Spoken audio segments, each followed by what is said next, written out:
Gently close your eyes.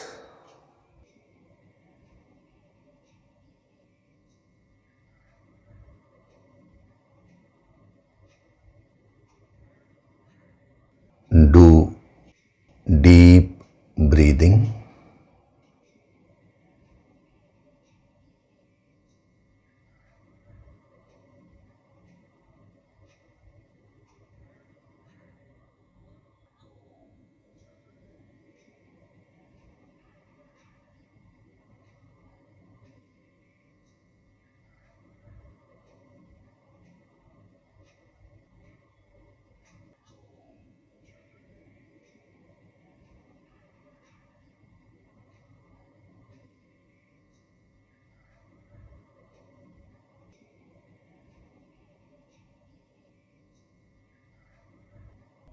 We'll chant Om once together. Synchronize the chanting of Om with your exhalation.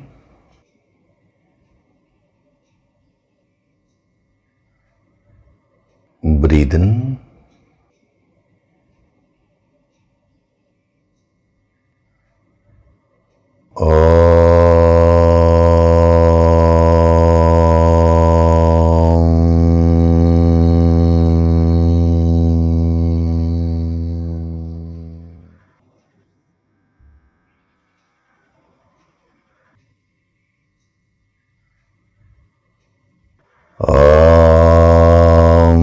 Sahana vavatu, sahanau bhunaktu, sahaviryam karavavahai, tejasvinavaditamastu ma vidvishavahai.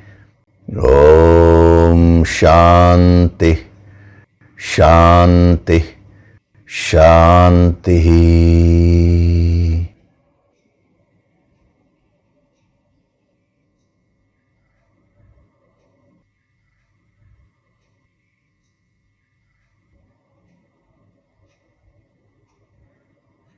Gently open your eyes.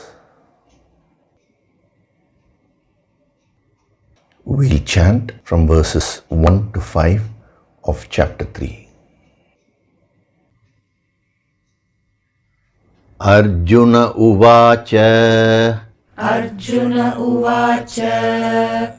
Jayasi chet karmanaste. Jayasi chet karmanaste. Mata buddhir janardana. Mata buddhir janardana.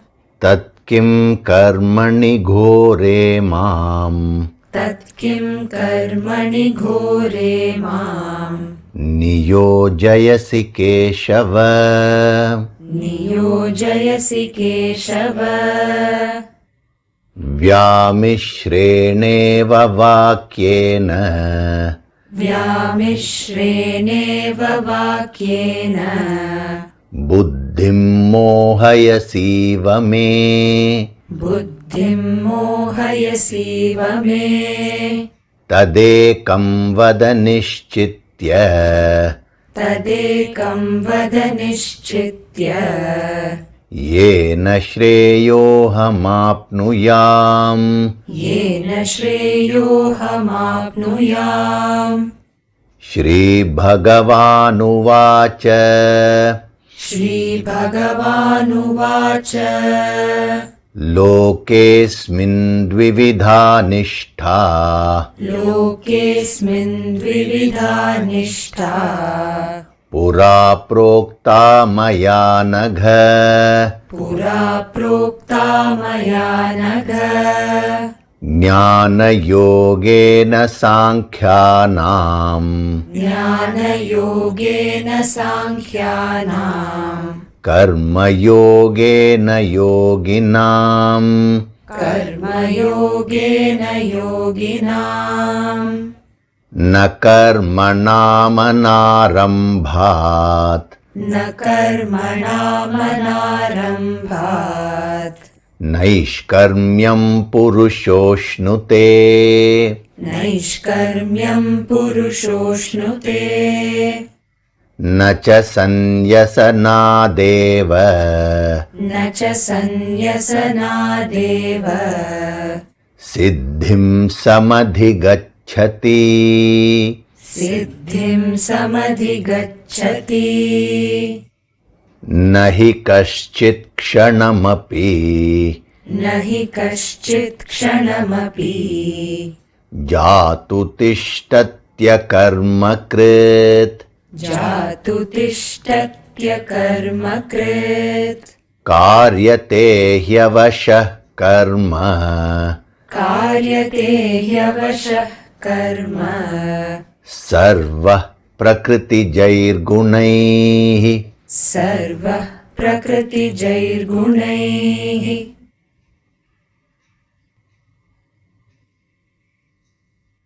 Hari Om, and a very good day to all of you. So in the last session,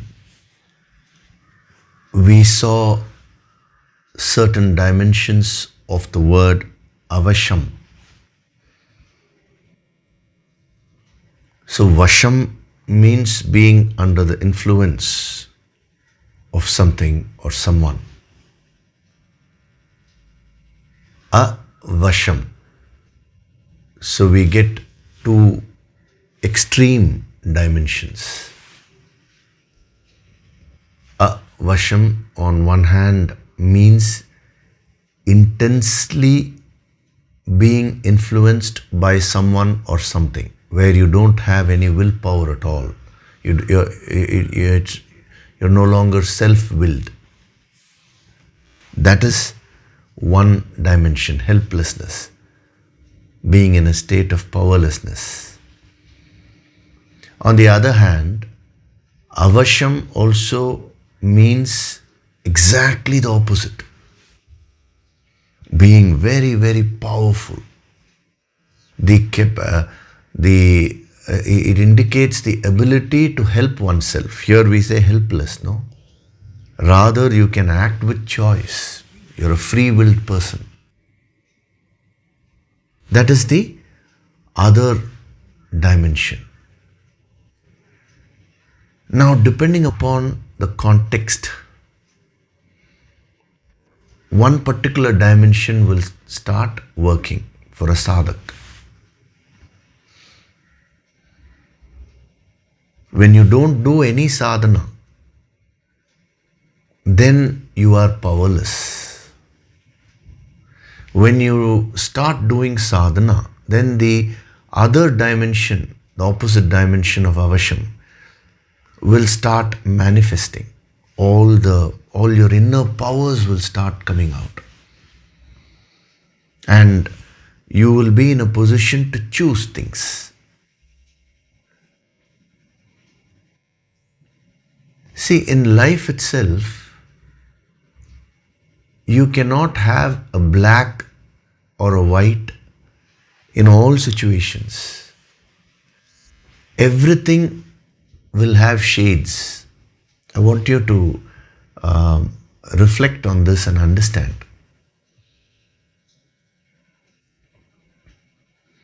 You cannot have one practice or one thing for all situations at all periods of times.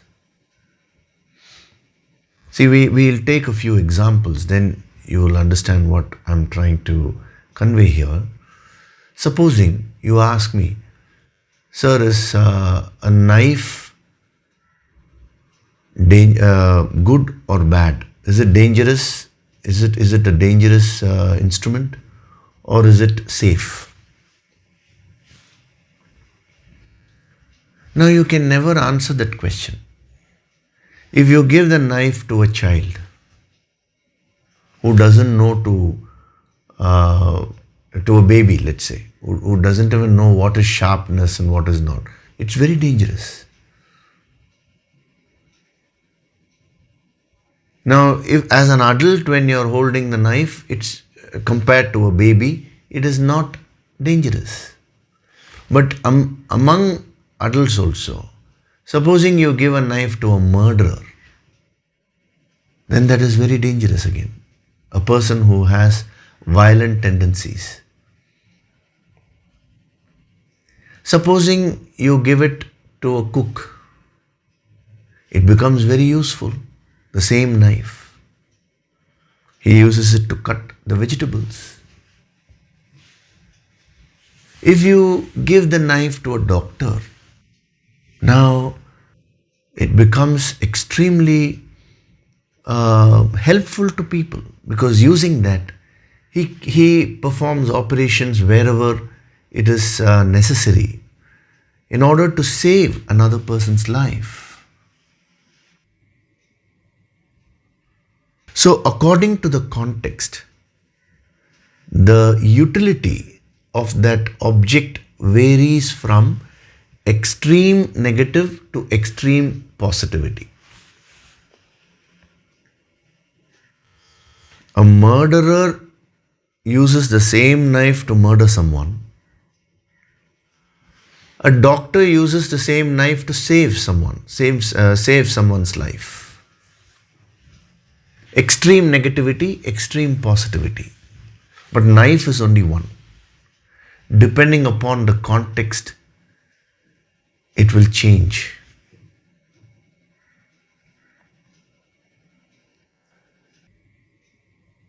It is not only with respect to one object like the knife. You take every aspect of life, it is like this only.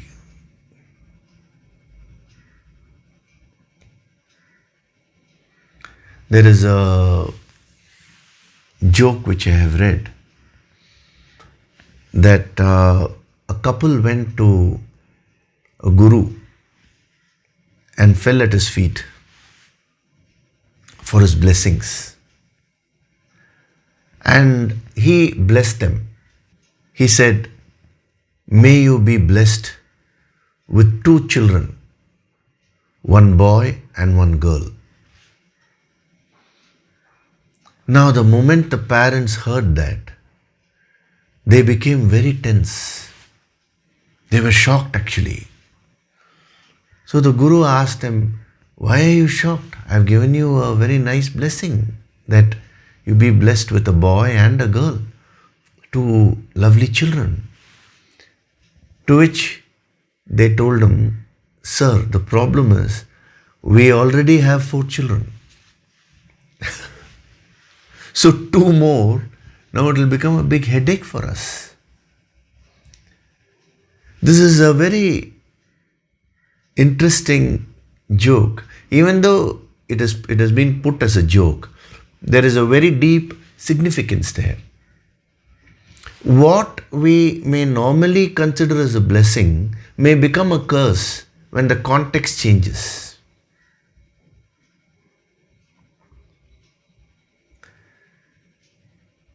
So that is why a master, when guiding a student, will keep on advising differently based on the context, the spiritual growth of the person, how much the consciousness is expanded. Sometimes the master may say, "You meditate a little more." Sometimes the master may say, "Don't meditate so much. Do some activity." Now, why is he saying that? We'll have to dig the context. In that particular situation, in that particular context, whatever is saying will be very beneficial to the student.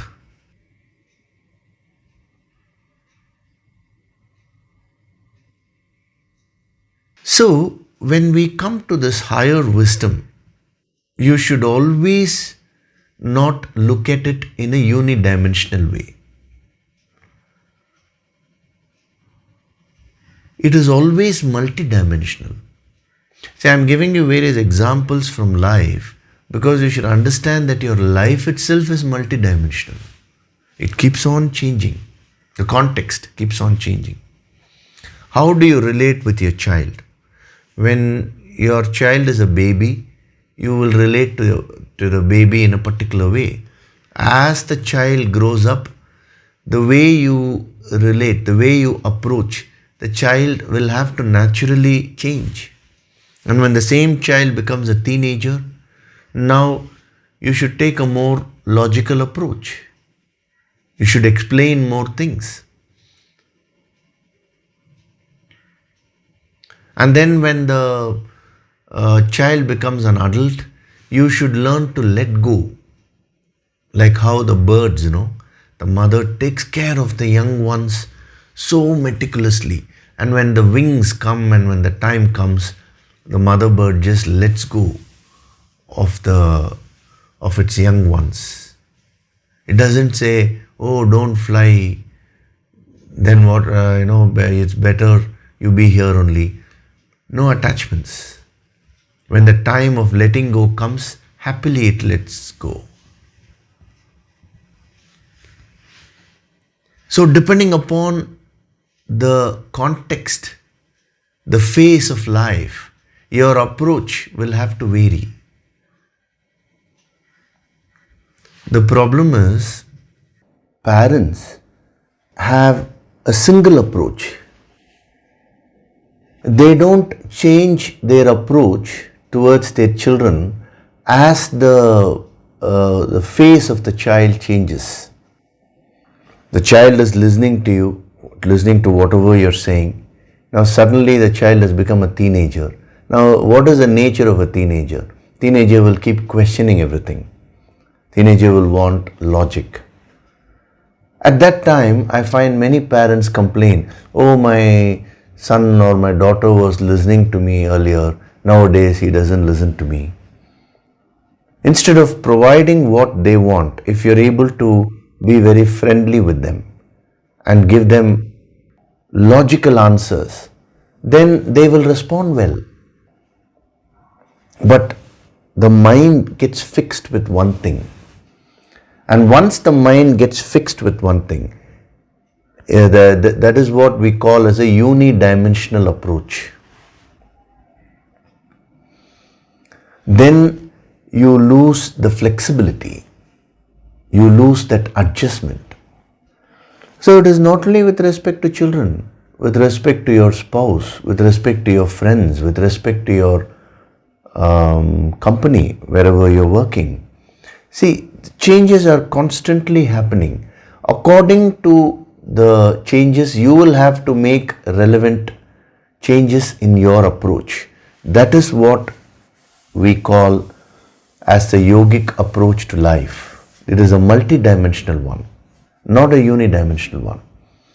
So, some of you who may be very surprised, how can one word be one thing and then it can also mean the opposite thing? There is nothing to be surprised about, because your life itself is full of such opposites only. At one time you will find a person very, very nice. The same person at another time will be very rude to you. How can one person be both? That is how life is.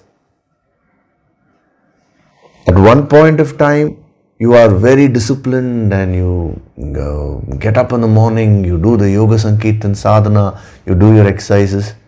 After a few weeks, you slacken.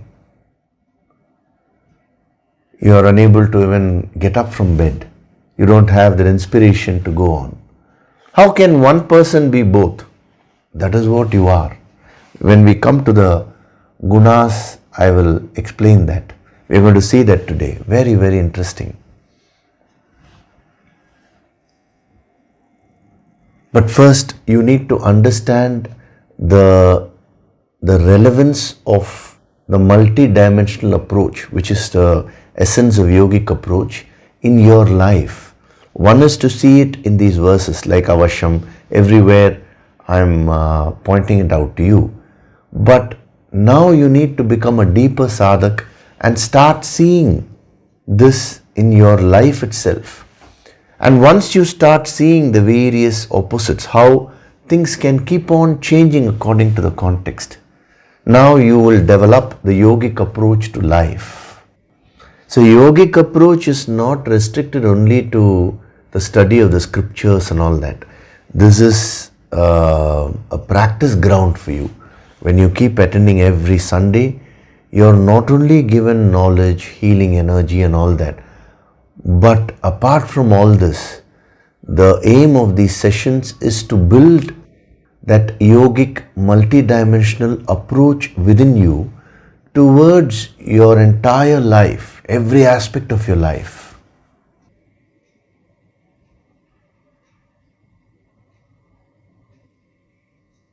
When you learn some skill in life, it is the same thing. According to the growth, according to the context, the practices will start varying. So the weakness of the mind is that it wants to get stuck with something. And then it is unable to look this side or that side.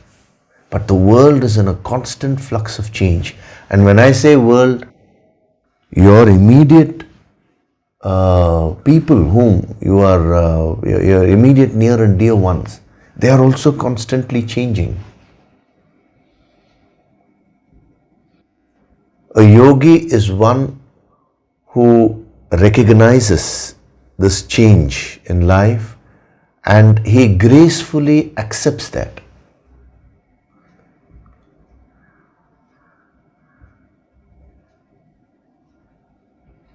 Today, if you ask him a question, he may give you an answer. 10 years later, if you ask him a question, now he may give you a totally different answer. Not that the answer is different, but because you would have changed. You would have become different. So accordingly, that particular answer only will suit you. So this can be achieved only if you are attuned to the infinite. See, the finite world is in a constant flux of change. When you are attuned to the infinite, then you are attuned to the changeless principle and you are able to deal with all these changes very, very gracefully. You have no complaints. Whenever you confront any situation, you will take a fresh assessment. Oh, this is what it is. And you will act accordingly. This is the life of a yogi. So a yogi will never be outdated. He will always be trendy. He will go along with that present trend. See, our minds are always stuck to one thing, as I told you. So even when we take the concept of a yogi, the principle of a yogi, we are stuck with something which we may have read. That particular yogi wore this kind of dress during Ramayana time. Now you read that. Now then you expect all yogis to wear the same dress. See, this is all the conditioning of your mind. So if you want to become spiritual, develop this multi-dimensional approach. Why I'm mentioning this here is because now we are going to use this multi-dimensional approach to eke out more sadhana messages from this line. It will be very, very interesting for you. Extremely useful also for your sadhana. So, when we see avasham, on one hand it means helplessness, on the other hand it means a state of being in a state of free will. Two opposites, according to the context it will change. Now we'll see a little bit about the gunas and then the prakriti, from where the gunas are coming, and then finally we'll join all these three and where you will get amazing sadhana messages. So he says, everyone, all are indeed made to act helplessly, avasham. You can understand the subtler meaning also. It may be free-willed, in a free-willed way also. But this is a general trend which he is saying, because not everyone does sadhana. So he has put that. So by the qualities born of nature, prakriti jaihi gunaihi. So gunas, what do we mean by guna? Guna means quality. So what differentiates you from your neighbor? Both are human beings only. But your guna is different and your neighbor's guna is different. Gunas. And we are putting it in plural, That is, in other words, you have one set of qualities, your neighbor has another set of qualities. Take away those qualities, then you have no individuality. Take away the gunas, then your individuality drops. That is why the state of Sthita Prajna, the state of enlightenment, is called Gunatita. Gunatita means Guna Atita, beyond all the gunas. Because you drop all the individuality, everything, and you merge with the totality. That is the highest stage.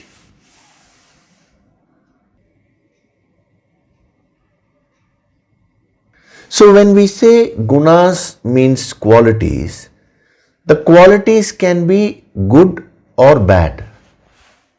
Again, two dimensions we are taking up, two extreme dimensions.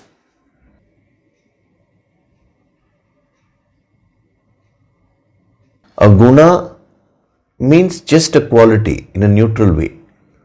It can either be a positive quality or it can be a negative quality or it can be a mix also. That is how they brought out the three gunas, the sattva guna, the rajo guna and the tamo guna.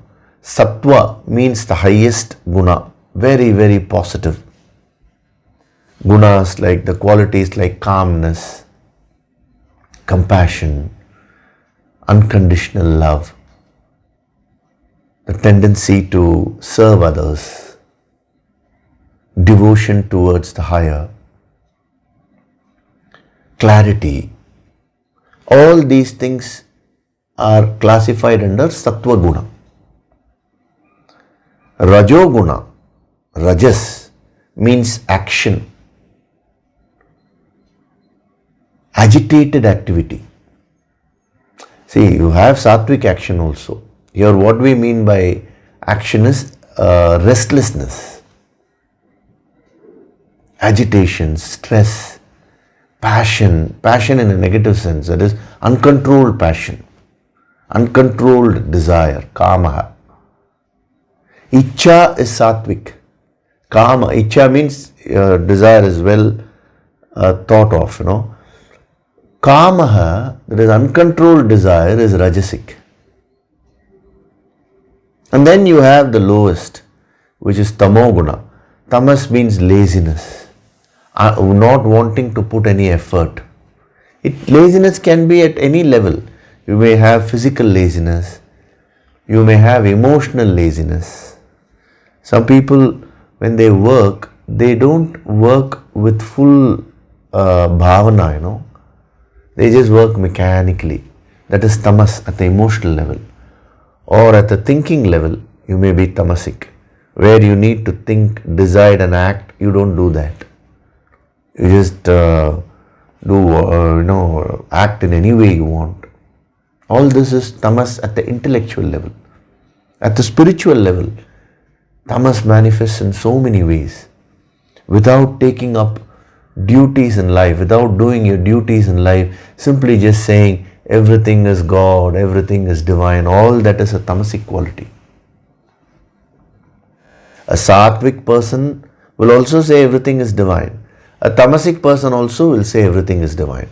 Difference is a sattvic person will be very responsible. He will do all his duties to perfection. A tamasic person will shirk all the duties. I don't want to change. That is height of ego, tamasic ego. Why should I change? I would prefer to remain whatever I am, and I would prefer to suffer in life. The tamas functions in that way. Even ego can be classified into tamas, rajas and sattva. You will be very surprised. Because you may say, sir, what do you mean sattvic ego? When another context comes, I'll explain that in detail, because if we get into that now, then we'll digress too much. So basically, the entire life can be divided into sattva, rajas and tamas. This is one of the greatest contributions of our ancient rishis to humanity. The principle of sattva, rajas and tamas. Any quality you bring, we can classify it either under sattva, rajas or tamas, or sometimes it could be a mix also. Sattvic rajas, rajasic tamas, like that, All these combinations, different permutations and combinations are possible. But the fact is, the entire world is ruled by these gunas only. If you are thinking in a lazy way, if you say, I don't want to change, why are you thinking like that? Why are you saying that? Because you have the tamasic guna. If you say, oh, I am stressed, why are you getting stressed? Because of the rajasic guna. If you are calm, if your thoughts are calm and composed, why? Because of the sattvic guna. So without these three gunas, actually your individuality cannot exist. That is why he says, you are acting based on your gunas only. Actually, you are what your gunas are. You are what your qualities are. So if you want to bring about a change in yourself, you will have to change your gunas, your qualities. The entire spiritual sadhana is to move from tamas to rajas and from rajas to sattva, and then finally go beyond sattva also, which is the state of a sthita prajna, of enlightenment.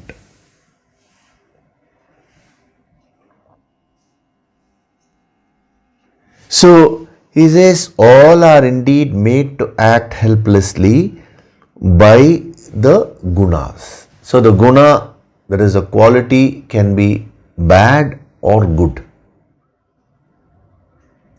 So you are always a mix of all the three, the sattva, rajas and tamas.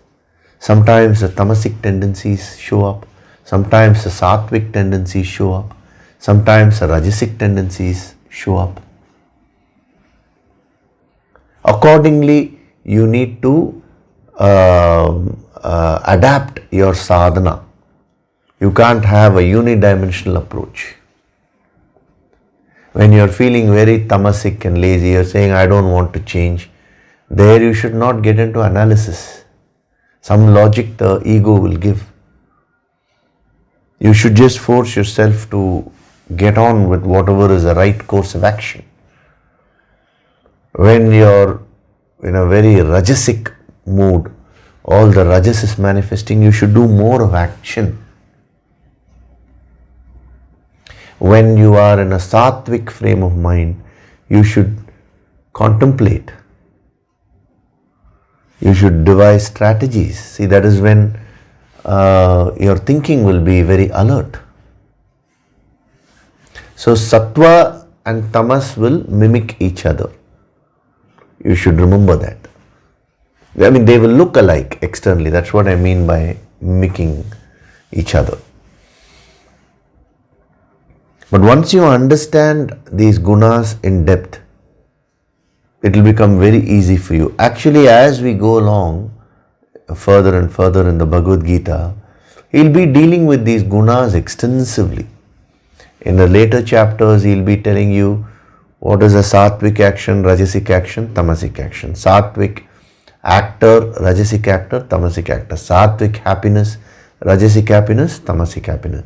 Sattvic renunciation, rajasic renunciation, tamasic renunciation. Like that he will keep on giving.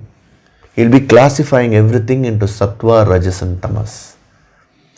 Because that gives you tremendous clarity. How do you handle a person?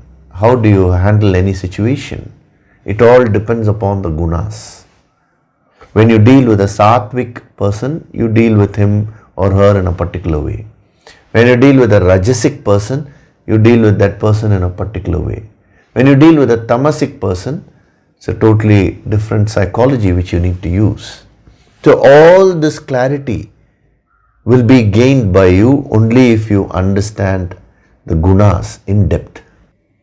See, here he is just introducing, the concept of gunas, how action is related to gunas, because the context is karma yoga. Later on, we'll also be seeing how emotions are related to gunas, how thinking is related to gunas. Every aspect of your personality is coming from these gunas only. So according to the context, he'll be dealing with that particular aspect. So here the context is karma yoga, action. So how is action related to gunas? So your actions can either be sattvic or rajasic or tamasic. Sattvic means purposeful actions. Those activities which benefit you and which benefit others also. Rajasic actions are those actions which agitate you and which agitate others also. Tamasic actions are actions which are totally clouded in ignorance. It completely affects the world in a negative way, and you are happily sleeping. You are not bothered. That is the tamas. So these three gunas are actually ruling your personality. This is what he is saying. But the beauty is you have the capacity to change the gunas. The whole sadhana is that only. So given a period of time, you can always change for the better. And that is the very aim of spirituality. To keep on changing ourselves, to keep on bettering ourselves till we reach the highest goal. So, gunas, number one. And then from where do these gunas come? He says prakritihi. Prakritir jai. Prakriti jai means born of prakriti. Prakriti means nature. We have translated it as nature. See, nature means the innate nature of a person. That is how the entire world has been designed. The particular way in which the world has been designed is what we call as nature. So, the plants are designed to be in a particular way. The animals are designed to be in a particular way. The human beings are designed to be in a particular way. The sun is designed to be in a particular way, to give heat, light and all that. So that is its nature, prakriti. A sweet is designed to give you that sweet taste. Sugar, I'm saying. Sugar is designed to give you that sweet taste. That is its prakriti.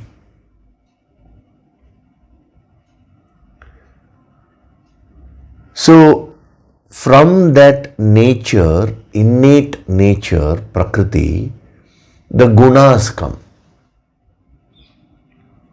Now, from the gunas, he says, your actions come. Actions means action, speech, everything. All your manifestations come from the gunas. So if you want to change the actions, you will have to change the gunas. And if you want to take control over your gunas, we will have to get control over prakriti, the natural forces within us. So he is stopping with that here. But I'll give you a little more which will be so useful for you in your sadhana. How do you gain control over prakriti? We get a clue from another dimension of prakriti. Prakriti not only means the innate nature, prakriti also means the supreme being. That is what I told you earlier. So whenever we refer to the Supreme Being, it is called the Shakti. So Prakriti is a manifestation of Shakti, that infinite power. So when you get attuned to that infinite power, the Prakriti will also come under your control. And when Prakriti comes under your control, your gunas will come under your control. You get the ability or capacity to change your gunas. And when you change your gunas, all your actions, your emotions, thoughts, all your manifestations will change for the better. And that is why a yogi focuses on merging with the Shakti, on merging his consciousness, expanding and becoming one with that supreme Shakti, that supreme power, the higher power, the divine power. What are we aiming when the Yoga Sankirtan sadhana is given to you? Don't think it is merely some music. These are sound vibrations designed to take you into deep silence. The sadhana of silence should not be practiced on your own. It cannot be practiced. It's always advisable to take the guidance of a guru and follow whatever he has given meticulously and keep preparing yourself. In the higher empowerments, a lot of higher sadhanas will be given. See, for that you need to get prepared, no? So the first thing is using the sound vibrations. How do you get connected to the Shakti? The higher Shakti, higher energy. That is the very Yoga Sankirtan sadhana material.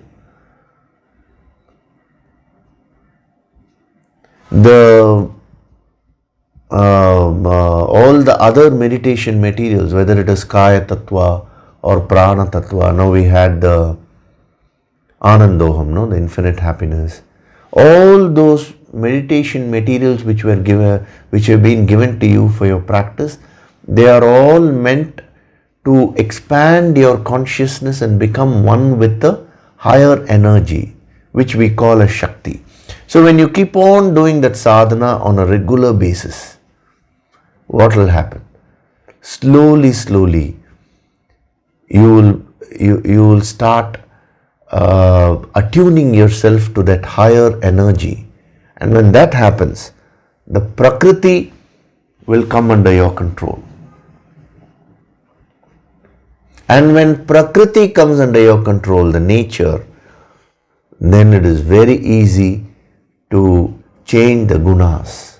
All your tamas can be released, all your rajas can be released, and sattva can be promoted.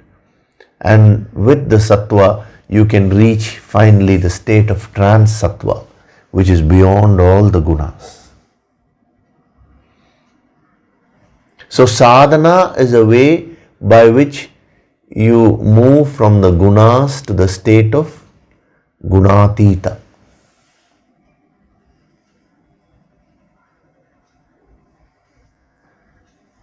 In the Upanishads, when you go to the Upanishads, he says, gunatita, that supreme state is beyond all the gunas.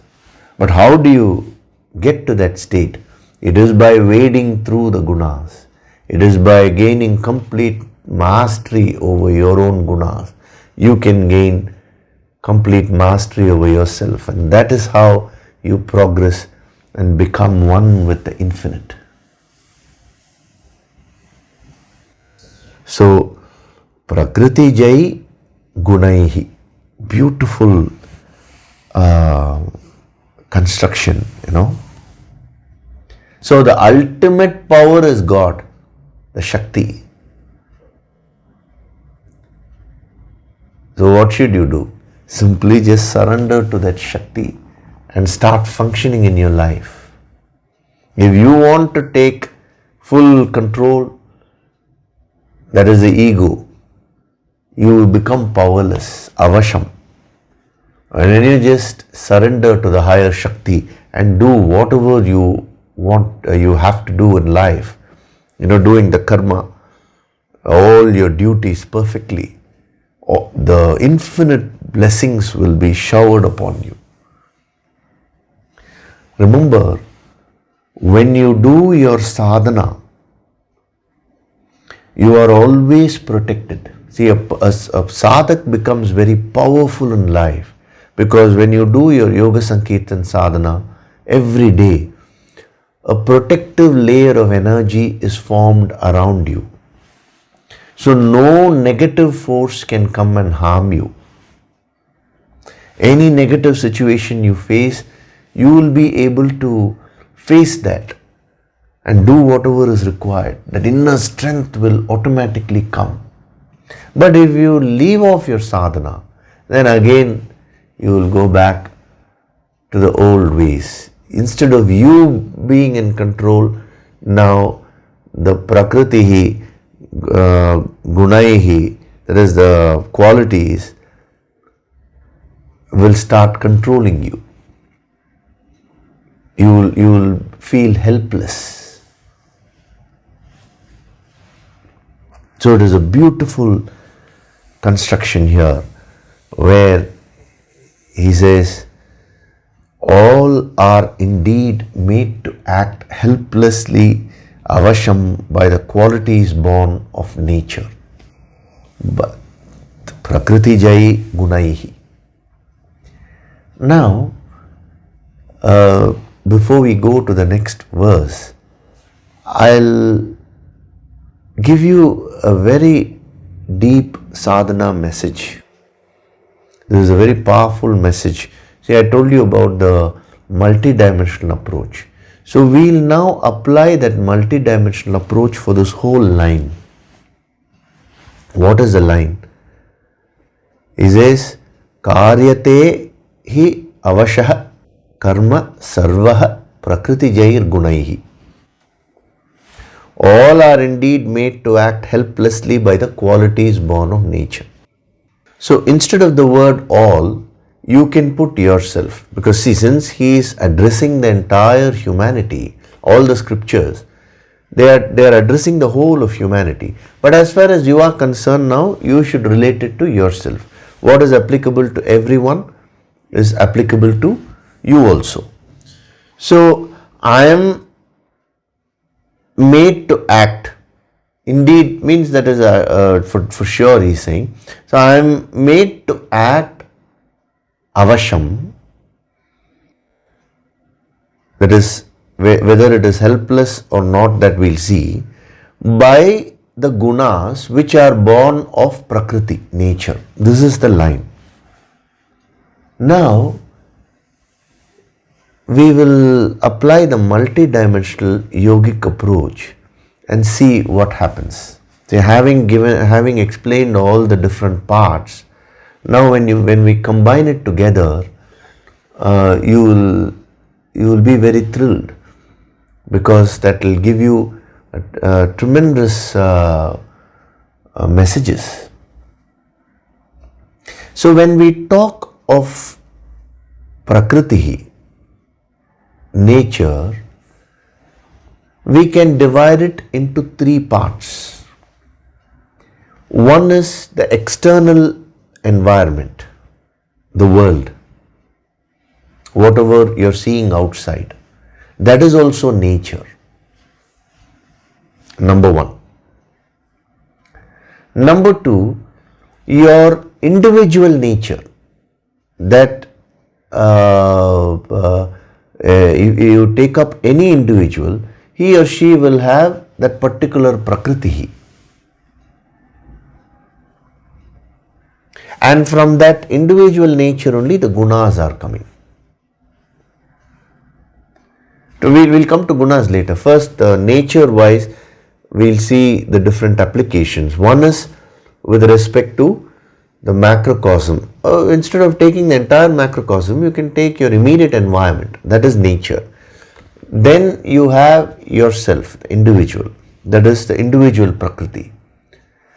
Now beyond the individual prakriti and the environmental Prakriti, comes the higher Shakti, which is what we saw, the other dimension of Prakriti. It means the supreme being, what we can call as divinity or God, the infinite. So these are the three levels, we can say: outside, then inside, and then beyond everything, which is the infinite. Now, when you are least developed, what happens? And then what is the progress in spirituality is what we can see from this line. So gunas come from Prakriti. So your environment has a particular nature, and different gunas, different situations manifest from that particular Prakriti. Similarly, when you take the individual, you have the individual Prakriti, and then different gunas manifest. With respect to the higher Shakti, we will see that finally. So when you are least developed, now how does this word avashaha function in your life? Avashaha will function as helplessness. You feel you are a victim. So the environment, the various circumstances which you are facing in life, they are there. But the Prakriti and the gunas of the circumstances, whatever be the various experiences which are being thrown at you, they will affect you maximum. The dimension of helplessness is maximum active when you are least developed spiritually, when you don't do any sadhana. Every little thing which is happening in the environment will start affecting you. So avasham, you keep it to yourself. That is with respect to your individual, your mind, okay? Now, the Prakriti and Gunai with respect to environment, with respect to yourself and the higher. So when we take the environment, every little thing which happens outside will throw you off balance when you are not developed, when you don't do any sadhana.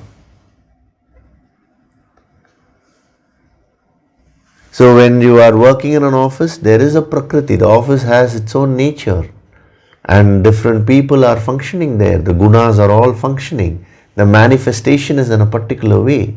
Now every little thing which is happening there will start affecting you, will start giving you a lot of stress.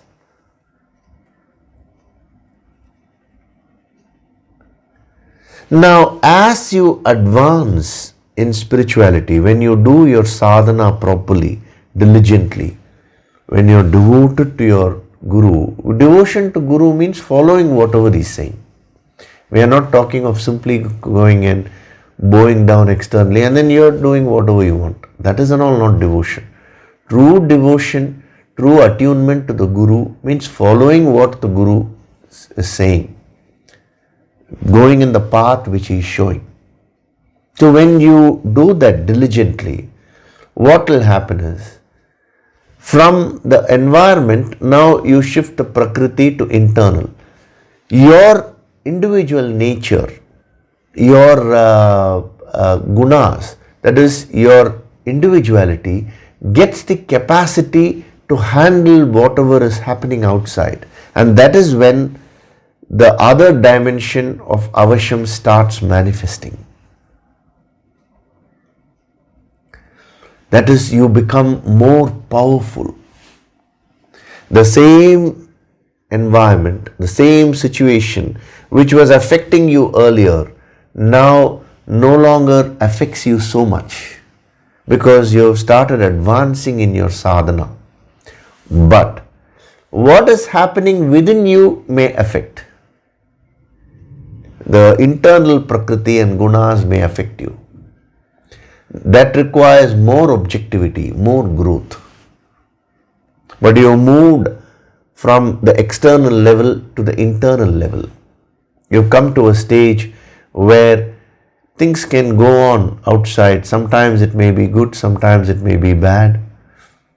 It does not matter. But you are able to be peaceful in any circumstance. But then comes the deeper challenge, which is the various negativities, the goods and bads within you, the internal battle. It means you have progressed in your sadhana. You're still in the path, but you have progressed quite a bit. So there, the other dimension of avasham will start opening up. Now, as you keep doing your sadhana, you will become attuned to that supreme Shakti. The higher nature of Prakriti will start manifesting. Prakriti will no longer be merely the innate nature. It will become the primordial Shakti for you. It will expand. And when you start getting attuned to that infinite higher Shakti, infinite higher energy, now the environment also will not disturb you. Your own gunas will also not disturb you. And when your own gunas don't disturb you, you gain complete mastery over your actions, your speech, your emotions and your thoughts.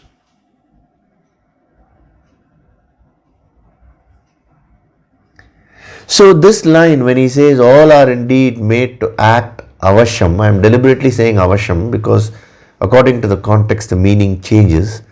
By the gunas born of Prakriti, this line actually gives you the entire sadhana and the entire phase of spiritual growth, the different stages of spiritual growth. So how do you measure whether you're growing spiritually or not? Very simple.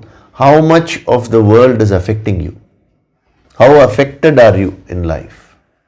If every little thing is affecting you, if you're constantly, some people are very finicky, Oh, this is not okay, that is not okay, they say.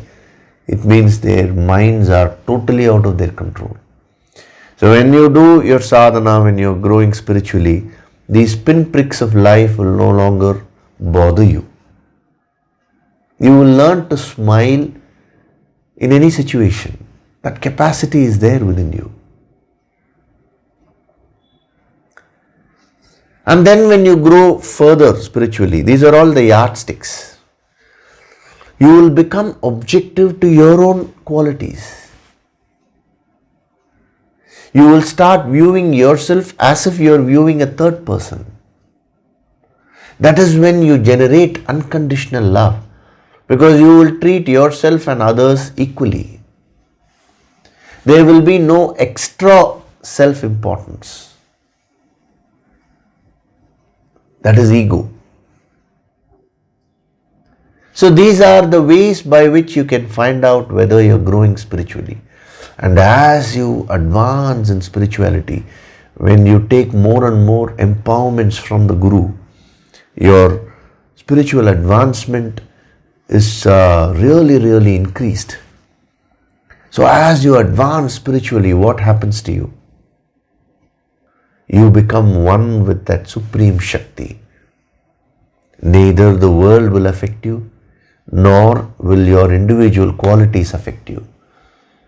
Truly, you will start becoming gunatita. And when you reach the highest, when you become a sthita prajna, you become like an ocean.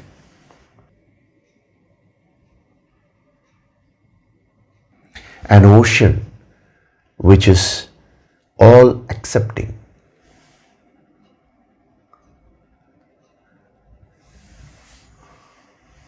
So this line looks very simple, as if all are indeed made to act helplessly. But when you go deep into it, when you apply the yogic approach, when you meditate with it, the entire sadhana is unfolded before you. So as a sadhak, now what do you need to do? First thing is, make an assessment of yourself. How will you make an assessment? Simple. How affected am I in life? How stressed am I? If you're doing your sadhana properly, give yourself a little time, like let us say 1 year or so. How did I function last year? And how am I functioning now? Is the world agitating me less now? Yes means you're moving up in you're progressing spiritually. If you do your sadhana religiously, consistently, this will be the effect. See, today, these small pinpricks of life are reducing the peace of mind. Little less salt is there in the food, or somebody behaves in a funny way, somebody unrelated to you, that can affect your mind so much. You wake up in the morning and the weather is not so pleasant according to you. That can disturb your mind so much. You see, all these are small things. Many big quarrels actually start with non-essentials only. Today there are murders and wars happening. If you go to the root of it, it will just be nothing there. Just for some extra power. Some people fight in the name of God because they don't know what God is truly. A person who is truly attuned to that infinite.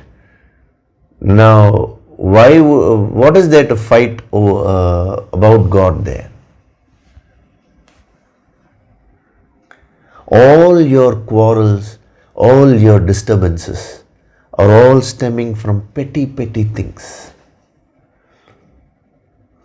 A couple, may even go up to divorce. But if you go to the root cause, it will just simply be a play of two egos. It would have started in a small way, and then so much you keep adding on. Every problem in life is like that only. You are making a mountain of a molehill. Your own ego is making that. Your own mind is making that. When you see, supposing you take health, if you follow the principles of Kaya Tattva properly, whenever these slight imbalances occur, that is bound to occur because environment is changing. You cannot exactly stick to a particular lifestyle. So all these factors are there. So whenever these imbalances take place, you immediately apply the right principles of Kaya Tattva and you will set them right. Then they will never become very grave diseases. When you go to the basics of everything, they are very petty, very small.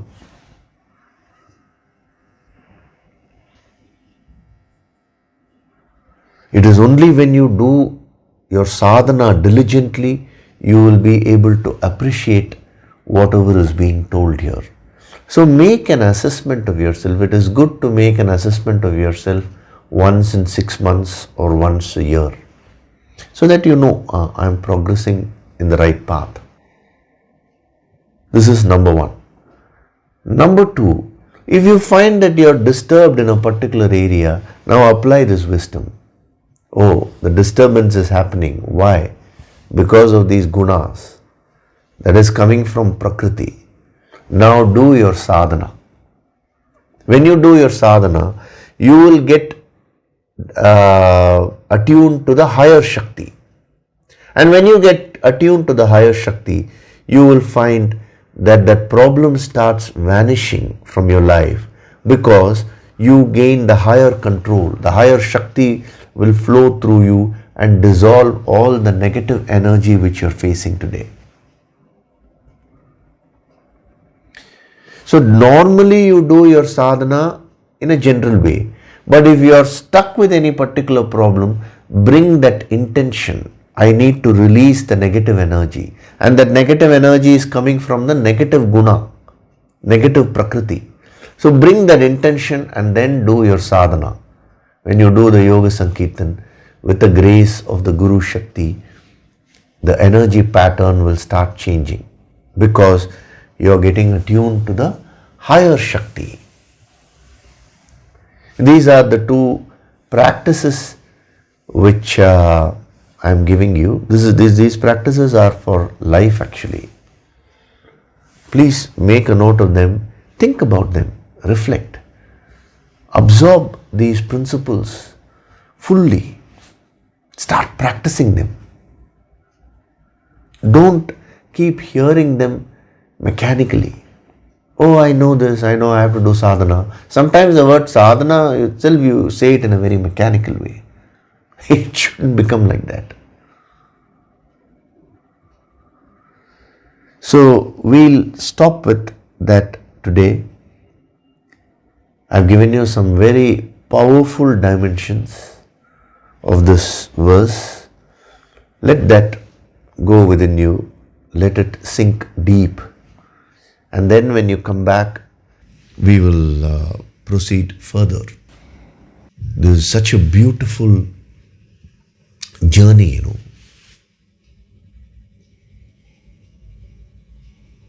Okay. So before we do the meditation, I'll take up a question. I'll take up the question which has come regarding the Yoga Sankirtan empowerment. Many questions have come. I'm taking them up one by one. Few questions will be answered while during the discourses themselves. Okay. So one person has asked this question. This time the theme of the Yoga Sankirtan empowerment is life balance through cosmic healing. So the question has been asked, what do we mean by life balance? Does it mean the usual work-life balance which is talked about in the corporate scenario? In many of these management courses they say work-life balance. So is it related to that? Now, this concept of work-life balance which has come about in the corporate scenario is a very limited concept. See, in the corporate environment, the company is interested only in making the employees work so that their productivity will increase. Therefore, they are talking of merely balancing the work and then personal life. What they mean by work-life balance is personal life. They are really not bothered about personal life or personal happiness. They are concerned that the personal agitation should not come and interfere with the work productivity. Therefore, they are talking about how to balance. And they are coming up with very superficial solutions. Like go to the gymnasium, they say. Or, every now and then take a holiday, go for an outing. These are all very superficial solutions. It may work temporarily, but the permanent effect will not be there. See, when we talk of life balance in spirituality, we are talking of balancing all the aspects of life, not merely work and personal life. There are so many aspects. You have wealth, you have health, you have relationships. In relationships, so many aspects are there. Then you have your career. You have something called creative ability within you. That is one very important aspect in your life. Like there's so many aspects. So how do you create a balance between all these aspects? We are not going to go into the detail of every aspect here in this empowerment, but through the Yoga Sankirtan this time, we are going to build that energy which will later on manifest in your life as balance. You will be able to easily balance all the aspects of your life. Spirituality rests on balance only. Spirituality is not about leaving the world.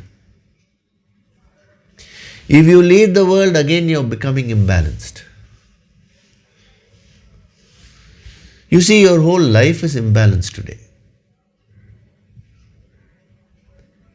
If you get into acquiring wealth, it is only wealth, wealth, wealth, wealth. All other aspects go away. Your health goes away, relationships go away. Some people, they get so attached to their near and dear ones, they get into relationships, career goes away, everything else goes away. It's a very imbalanced life which you are leading. So we are going to build the energy of balance in this course, the 6 days. Very, very powerful. First day, the introduction is going to be there. The introductory meditation, very powerful meditation. Particular sequence is going to be given to you. And then the second day, the MAHAGANAPATHI DHYANA, empowerment will be given to you. So April 16th will be the release, a general healing session. And then during this course, the empowerment will be given to you. The third day, Nirvana Shatkam. Fourth day, Sri Hari Dhyana. Fifth day, Mahashiva Dhyana. And then sixth day will be the concluding meditation. Again, another powerful sequence. So, during these 6 days, the energy of balance is going to be infused within you. Incidentally, this empowerment will be a preparation for the further empowerments in the future also. That is why you should not leave any empowerment, because every empowerment builds you. It helps you to grow spiritually and it gets you prepared for the next empowerment. Makes it very easy for you as you move up. Okay, so this is what this course is all about. If you have more questions, do ask them. I will answer all of them. So now we'll do the meditation, Nididhyasana. Sit in a relaxed way.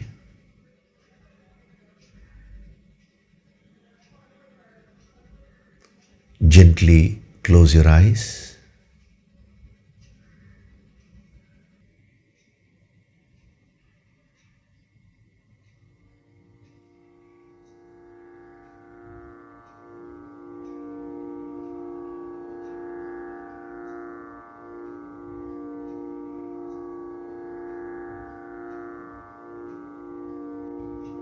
Do deep breathing.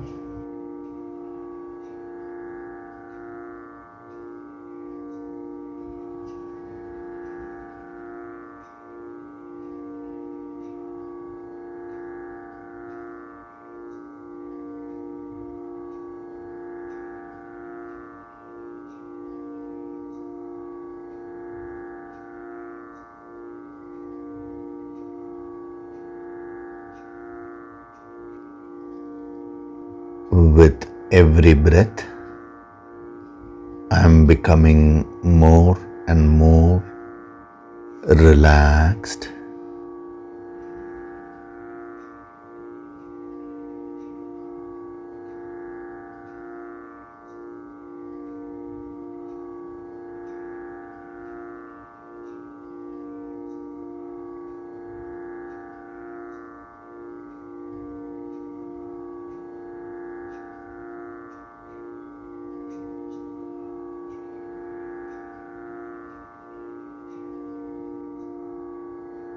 Feel the divine vibrations.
With every breath, I'm going deeper and deeper into myself.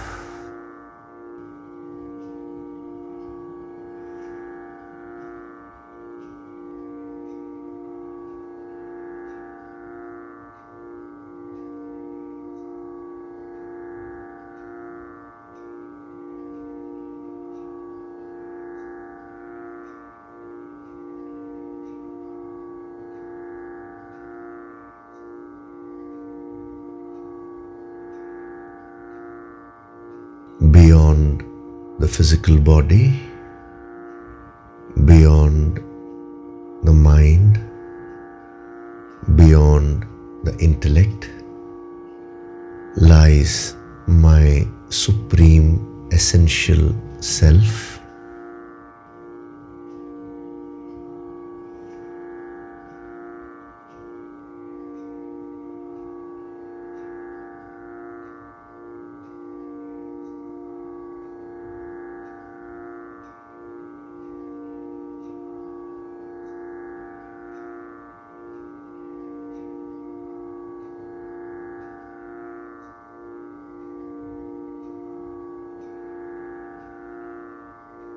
I am one with that infinite Shakti, that infinite primordial energy.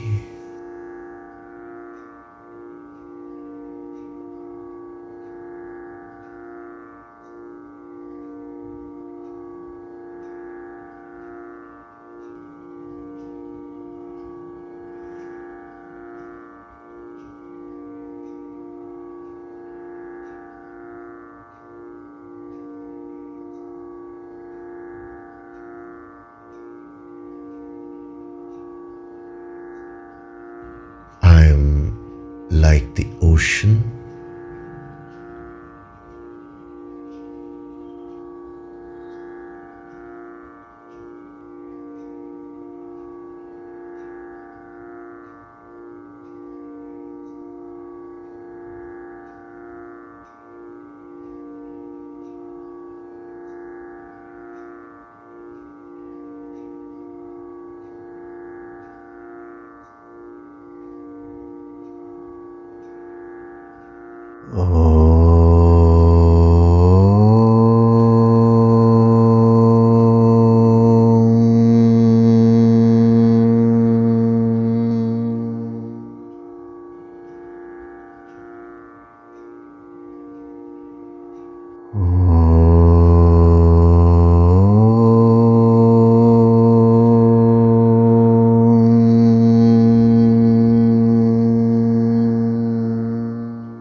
I am Swayam Prakashit, self-illuminating.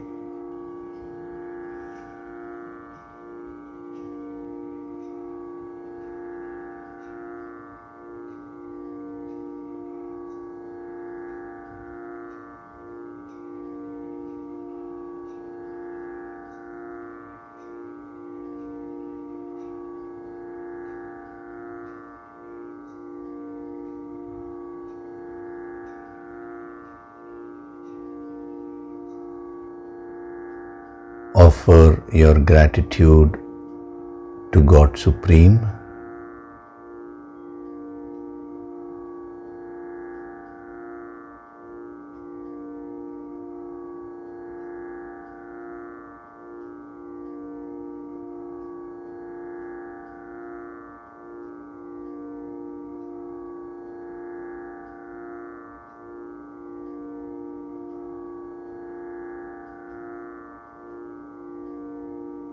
Offer your gratitude to your Guru and all the holy masters.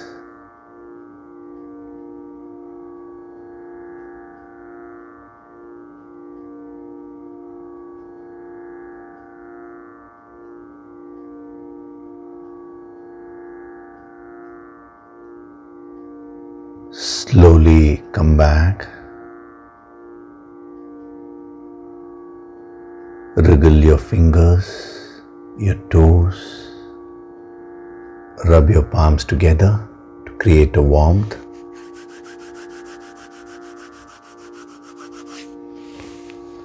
Cup your eyes with your palms.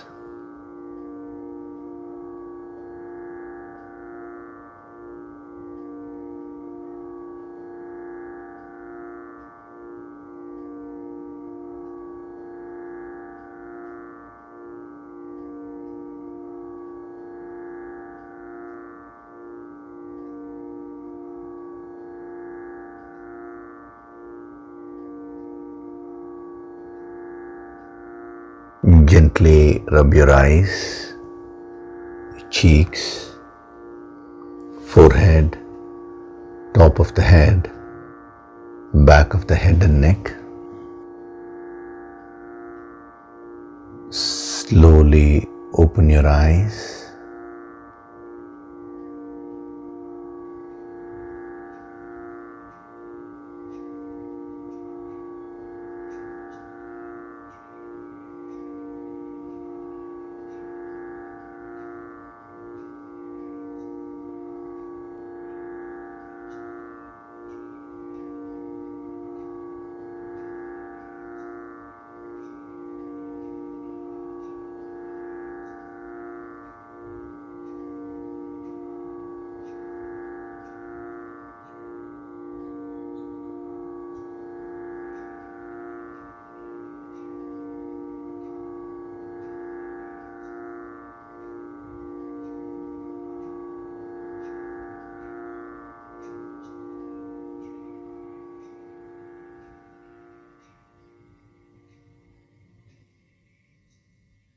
Welcome back.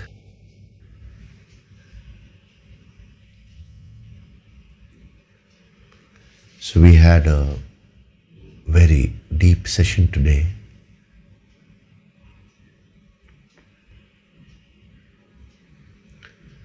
Spirituality in its purest form is being given to you. You're all very lucky indeed to be exposed to this yogic approach. Make use of this. Put your effort and transform your life. You got the best food, but now you have to eat it and digest it. So in these Sunday sessions, the best of things are being given to you. Now it is up to you to start using them in your life. Having come all the way to this level, don't waste this opportunity. Okay? So regarding the Yoga Sankirtan, that is the MAHAGANAPATHI Dhyana, the grand release of MAHAGANAPATHI Dhyana, that is happening on 16th of April. It's a live session in the auditorium. The details, I think, have been already given to you. Now, for those sadhaks who are outside India and all that, the telecast of that will be available the next day. That is on 17th. Even those details, I think, are there in the website itself. We're not doing a live streaming of that because this is very powerful. It's going to be a very powerful healing session. And even if there is a small slip, I don't want you all to lose that benefit. So at least from this end, we are trying to ensure that everything is very smooth. So the very next day, it will be available. You can get the details from the website. Another thing is, when it is put on telecast, I will be personally sitting and sending you the healing when you are watching. So don't worry, it will be like a live session only for you. See, remember one thing. Once you get into the yogic approach, whatever the Guru gives you is always live only. You purchase the Yoga Sankirtan. You may have got it 1 year back. But today when you listen to it, when you're doing your personal sadhana, remember, it is a live session with your Guru only you're having. Don't ask me too much of logic, Sir, can you explain this logically? It's very difficult. This is one thing. The second thing is regarding the empowerment, which is going to happen from 24th to 29th. This time, it's going to be very powerful. The MAHAGANAPATHI Dhyana empowerment will be given only during that course. The healing has already been started for all the people who have registered. I think all the details are available.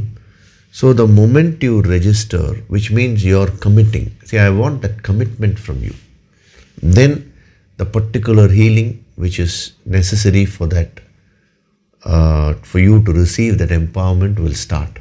Every day, the healing energy is being sent. And on 16th, more preparation will be done.